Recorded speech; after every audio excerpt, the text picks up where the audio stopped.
Hello everyone. Today I would like to talk to you about a seemingly smart horse with a suspicious intelligence. Wilhelm von Osten was a math teacher in Germany and owned a horse named Hans.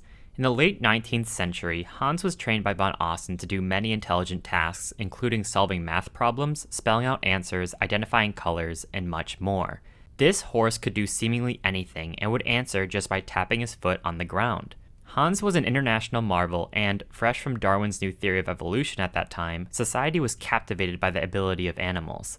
However, many were skeptical of Hans's abilities, and Germany's Board of Education created a group called the Hans Commission to investigate if there was trickery involved with Hans's skills. The commission consisted of a psychologist, a circus manager, many school teachers, a couple zoologists, and a horse trainer. They found absolutely no reason to believe that von Osten, or Hans, were tricking people into thinking Hans had abilities he did not have. This was their final conclusion, however they were still skeptical. But then a psychologist named Oskar Pfungst did his own investigation after the Hans Commission and set up numerous experiments to test the horse's abilities under different conditions. He tested having von Osten stand farther away from Hans when asking questions and found that accuracy dropped. He tested if Hans would answer a question correctly if von Osten knew the answer to the question and found that accuracy was good. He tested if Hans would answer a question correctly if von Osten didn't know the answer to the question and found that accuracy dropped to pretty much zero. What is going on here?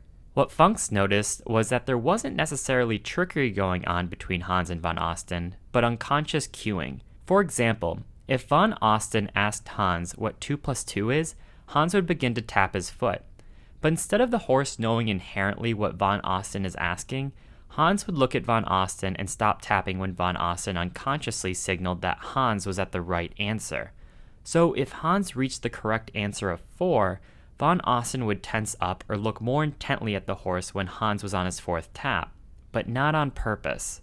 This is obviously hard for Hans to pick up when von Osten doesn't know the answer or is standing far away, which is why accuracy dropped in those scenarios. In fact, this signaling is so subtle that even the Hans Commission could not see it.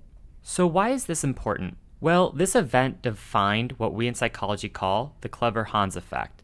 The clever Hans effect is when a person, or even animal, picks up signals from the person testing them even if they are not doing it on purpose. This can lead to issues when testing. I mean, if I was doing a study where I told you to follow the ball in 3 cups and asked you to guess which cup the ball is in, and then proceeded to look at the cup the ball is in, the study is ruined.